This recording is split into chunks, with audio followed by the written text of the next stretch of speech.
سلام، نیما هستم. 14 سالمه. روی پروژه‌های نیماوس و نیماوس موبایل دارم کار میکنم. وبسایتم smartma.com هستش. ماستودونم رو هم میتونیم ببینیم و در این ارائه میخوام درباره لینوکس موبایل با هم صحبت کنیم.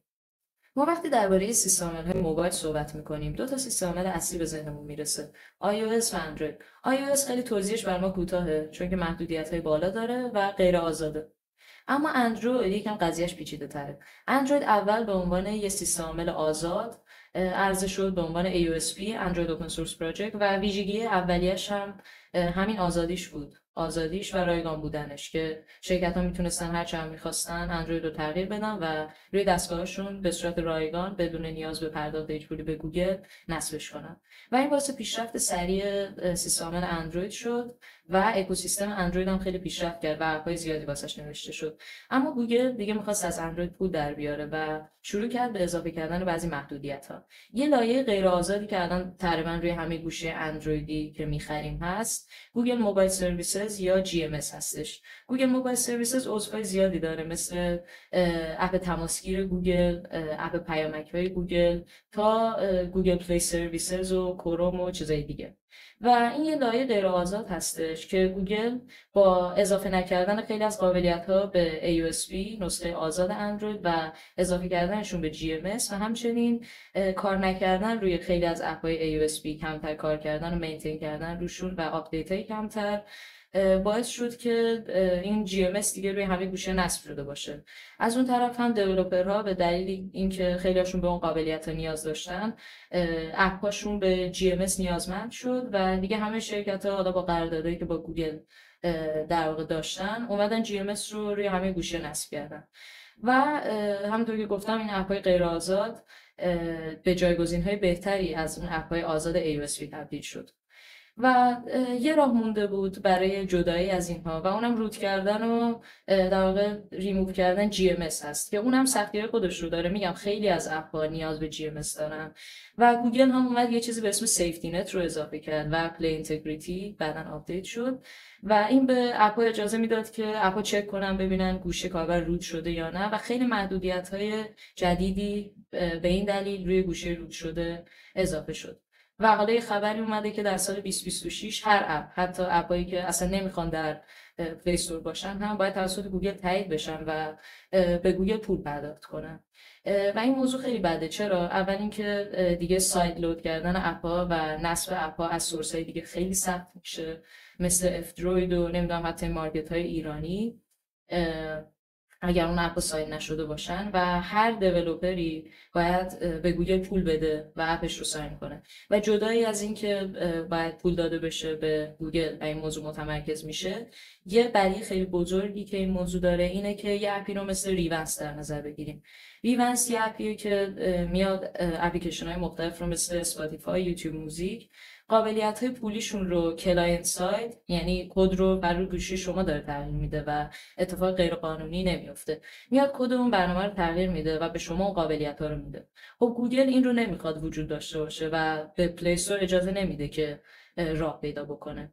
اما خب این اپ رو همه جا هست، میتونید از گیت هاب بگیرین و سایلودش بکنین و نصبش بکنین روی گوشی اندرویدتون.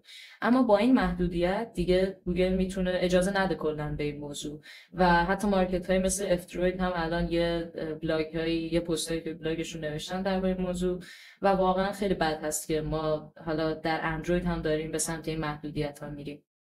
خب با این توضیحاتی که درباره سیستم عامل موبایل دیدیم، خیلی زود میتونیم بفهمیم که الان نیاز به یک سیستم عامل آزاد برای گوشی موبایلمون خیلی پررنگ هستش و چه سیستم عامل آزادی بهتر از گینو لینوکس.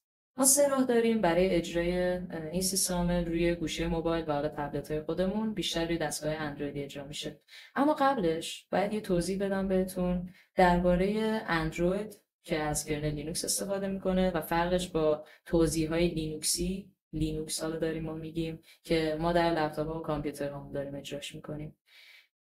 لینوکس یه کرنله، یه سیستم عامل نیست و کرنل اگر خیلی سریع بخوایم ببینیم چیکار میکنه و خیلی کوتاه بهش بپردازیم، ارتباط سخت افزار با نرم افزار رو ممکن میکنه. نرم افزارهایی که نیاز به ارتباط با سخت افزار دارن درخواستاشون رو به کرنل میدن و کرنل به روش درست اون سخت افزار رو کار میکنه.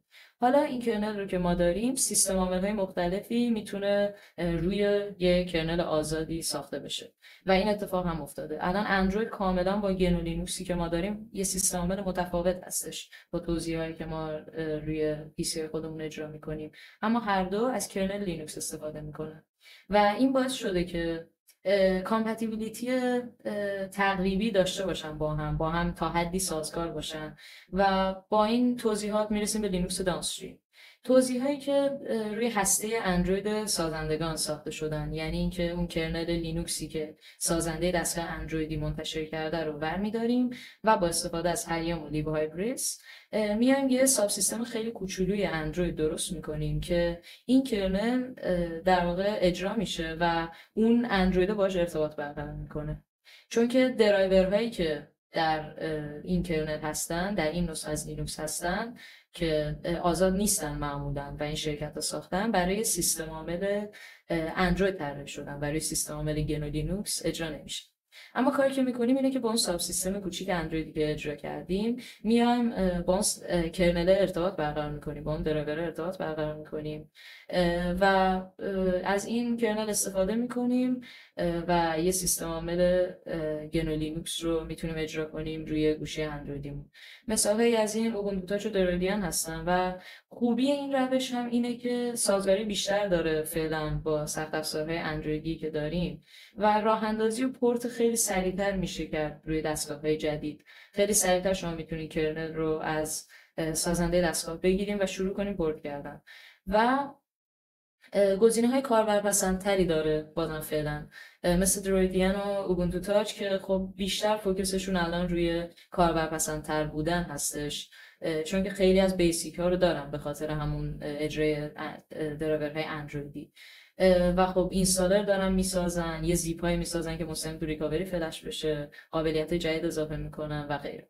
اما بدیهی این روش اینه که ما یه کرنل قدیمی رو معمولا داریم اجرا میکنیم و یک کرنل غیر آزاد هم هست. برای همین خب ما خیلی دستمون باز نیست که تغییرات روش بدیم، خیلی نمیتونیم بعضی مثلا برای مثلا دسکتاپ انوایرمنت رو نصب کنیم، سازگاری کمتری با بعضی نرم افزارهای گنو لینوکسی داریم و غیره. خب میرسیم به لینوکس جریان اصلی یا مینلاین.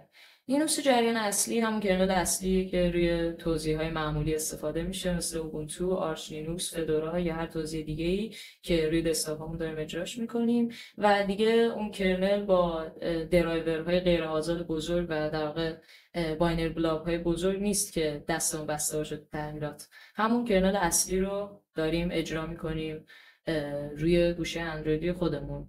اما خب اون کرنل اصلی واسه بیشتر گوشی‌ها درایورهای رو نداره که بتونه روشون کار کنه و از سخت افزارها درست استفاده بکنه. توضیحی مثل پست مارکت اوس و نیماس موبایل، توضیحی که خودم دارم روش کار میکنم، فعلا از این روش استفاده میکنم. پست مارکت اوس که اول از همین روش استفاده میکرد و یه پروسه هست به اسم مینلاینینگ که میان آخرین کرنل رو و لینوکس جریان اصلی رو در واقع روی اون گوشی اجرا میکنن و سعی میکنن با مهندسی معکوس و کارهای دیگه کم کم درایورهای مختلف بنویسن که بتونه در آخرین ورژن لینوکس کار کنه و خوبی این روش اینه که پشتیبانی بلند مدت‌تر داره. ما خب وقتی که الان روی یه گوشی برای مثلا کرنل 4.19 رو داریم، در لینوکس دانستریم ممکنه بعد یه مدت دیگه اصلا ساپورت ازش نداشته باشیم و دیگه کار خاصی هم نمیتونیم بکنیم مگه اینکه بشینیم یه کرنل جدید رو پورت کنیم. اما اینجا کرنل آخر هستش و میتونیم تا هر وقتی که بخوایم ادامه بدیم و مینتینش کنیم و سازگاری بهتر داره با خیلی از نرم افزارهای لینوکسی. برای مثال الان من روی پوکوفون فانم چند روز پیش دسکتاپ کازمیک رو اجرا کردم که این اصلا روی درویدیان و اوبونتو تاچ برای مثال امکان اجراش وجود نداره مگر اینکه یه کارهایی بشه که بتونن از اون ساب سیستم اندرویدی و هلیوم و لیبهایبریس استفاده کنن. و بعدی این روش هم در واقع اینه که اون راه اندازیش، پورت کردنش خیلی سخت‌تره، بیشتر زمان میبره، اما به هر حال نمیشه گفت که این روش بده، چون که چند وقت پیش خیلی هم میگفتن که اصلا شما قرار نیست ساپورت کامرا رو، ساپورت دوربین رو توی مینلاین بگیریم، پس اصلا چرا دارین تلاش میکنین که مینلاین رو واسه گوشی اندرویدی بسازین؟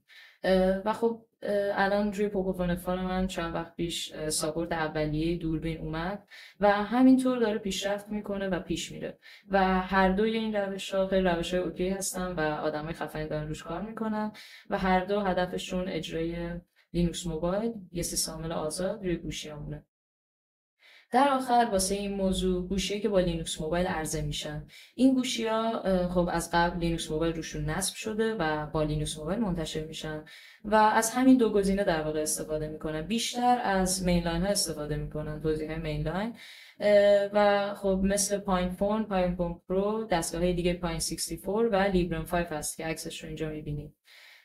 و یه گوشی هم هست الان به اسم فیوری لبز فیوری فونز FLX1 که از روش دانستریم استفاده میکنه با هلیوم و لیپایبریس. یه گوشی اندرویدی رو در واقع خریداری کردن و روی اون دارن یه توزیع لینوکسی رو نصب میکنن، بیسش روی هلیوم و لیپایبریسه و با اون عرضه میشه و خب این روش باعث میشه که خیلی گوشی قوی تری باشه و سخت افزار بهتری داشته باشه نسبت به پاین فون و لیبرم 5.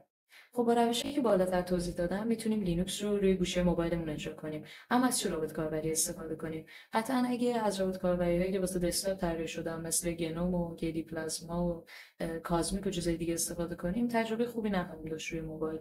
اما الان برای لینوکس موبایل UI های خیلی خوبی هستن، رابط کاربری خیلی خوبی هستن مثل فاش، گنوم موبایل و پلازما موبایل که بسته به سلیقه میتونید ازش استفاده کنیم و تجربه خیلی خوبی رو هم روی موبایل ارائه میده. خب برای آزمایش لینوکس موبایل میتونیم به ویکی پست مارکت او اس، اوبونتو تاچ و درادیان سر بزنیم که لینک همش رو پایین گذاشتم و اونجا بررسی کنیم که بین دستگاهاتون اگر دستگاهی هست که لینوکس موبایل رو ساپورت میکنه روش نصب کنین و آزمایشش بکنید.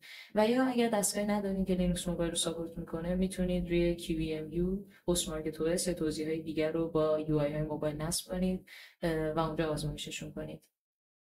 خب خیلی ممنونم که این ارائه رو تا آخر تماشا کردین. به نظرم به عنوان کسایی که در جامعه نرم افزار آزاد فعالیت‌های مختلفی داریم، بهتره که حتی به صورت اولیه از اتفاقاتی که در دنیای لینوکس موبایل میفته هم خبردار باشیم، چون که همین دونستن اولیه هم مطمئنا میتونه باعث بشه آدمایی که علاقه به مشارکت در این پروژه دارن، پروژه رو پیدا کنن و مشارکتشون رو شروع کنن. خیلی ممنون.